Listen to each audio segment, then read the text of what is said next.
আচ্ছা, বিয়ের সময় আমার মা নাকি তোমার কাছে মাপ চাইছিল, আমার মা কি কোনো অন্যায় করছিল? বিয়ের সময় আমিও বুঝতে পারি নাই, বিয়ের 1 বছর পরে বুঝতে পারছি কেন মাপ চাইছিল। বলো কি, তাই নাকি? তা কি বুঝতে পারছো কিসের জন্য মাপ চাইছিল? তোমার বাপ মার 20 বছরের পাপের বোঝা আমার মাথায় চাপাই দিছিল। আমাকে দেখে ভয় পায় আবার ঢং করে, ঘৃণা লাগে দেখতে। তোমাকে দেখে আমি ভয় পেতে যাবো কেন? না, ভয় পাস না। তে আমাকে যখন দেখবার গেছিল তখন ওই 10-12 জন সাথে করে লিয়ে গেছিল কিসের জন্য? আবার যখন বিয়ে করিস তখন ওই 700-800 জন লোক লিয়ে আবার বিয়ে করবে গেছিল কিসের জন্য? যদি ভয় নাই পাস আর আমাকে দেখ দিনি আমার সাথে কেউ আলছে, আমি একাই চলে আসছি। এরা প্রমাণিত এরা একবার খাতা কলমে লেখা আছে যে সব স্বামীরাই বউক দেখে ভয় পায়। তুইও তোর মতো যদি বড় লোক হইতাম তাহলে আমিও পরীক্ষায় ভালো রেজাল্ট করতাম।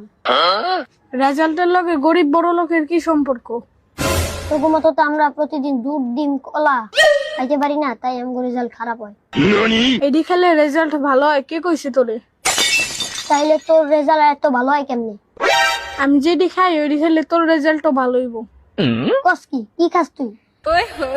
সকালে খাই জুতার বাড়ি, বিকালে খাই ঝাড়ুর বাড়ি। রুটি বানানোর বেলুনের বাড়ি খাইতে পারলে এই প্লাসও খাইতে পারবো। আচ্ছা মায়া, তুমি যে কথায় কথায় আমারে গালিগালাজ করো, স্বামীরে গালিগালাজ করলে যে পাপ হয় সেটা কি তুমি জানো? স্বামীর আদেশ মেনে চলাটা যদি পাপ হয় তাহলে সেই পাপ আমি করতে রাজি আছি। স্বামীর আদেশ? আমি কখন বললাম যে আমারে তুমি গালিগালাজ করো? তুমিই তো বলছো দুনিয়ার সাথে লড়াই করে জিততে হবে, মায়ের সাথে প্রয়োজন হলে গালি দিতে হবে। তুমিই তো আমার দুনিয়া, শোনা। কি রে ভাই, তুই আমার রক্ত খাইতে আইছস? তুই জানোস না বিবাহিত পুরুষদের গায়ে রক্ত থাকে না? খোঁজ নিয়ে দেখো, মশাটাও বিবাহিত পুরুষ, রক্ত শূন্যতায় ভুগতেছে, তাই বাধ্য হয়ে তোমার কাছে আসছে। हम इसका पति है, हमको सिर्फ फांसी का सजा चाहिए। তোমার একটা কথা কই, তোমার বাপের বাড়ির আত্মীয় স্বজন তো দেখলেই না আমার মেজাজটা গরম হয়ে যায়।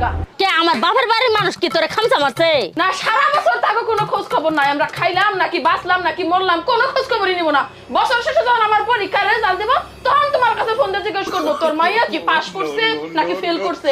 একটারেও কমো না যে পাস করছি নাকি ফেল করছি। কবি কি ভাই করছস তো ফেল। এই শুনছো, তোমার বোনকে দেখলাম একটা ছেলেকে নিয়ে হোটেলে ঢুকতে। বলো কি সর্বনাশ, এখন কি করব বলো তো? দাঁড়াও, যা করার আমি করতেছি। হ্যালো ছোট গিন্নি, কোথায় তুমি? দোলা ভাই, আমি মাত্র পরীক্ষার হলে ঢুকলাম, পরীক্ষা দিচ্ছি। পরীক্ষা সাবধানে দিও, এই পরীক্ষার রেজাল্ট জানি না আসে।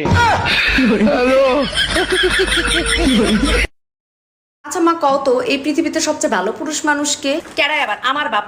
আমার বাপের মতো ভালো পুরুষ মানুষ এই পৃথিবীতে আর একটাও নাই। আর সবচেয়ে খারাপ পুরুষ কেডাই আবার? তোর বাপ। এই তোমার যন্ত্রণায় কি আমি কোনো কাজ বাজ করতে পারবো না? কি হয়েছে বলো? এই আজকে অফিসে যাওয়ার সময় টুম্পাভির বাসায় গেছিলা কেন তুমি? ও তো ভাই এবার শীতে আসবে কিনা সেইটা জিজ্ঞেস করছিলাম। আজকে তুই বাসায় আয়, ড্রামের ঠান্ডা পানিতে তোরে যদি না চুবাইছি আমি এক বাপের বেটি না।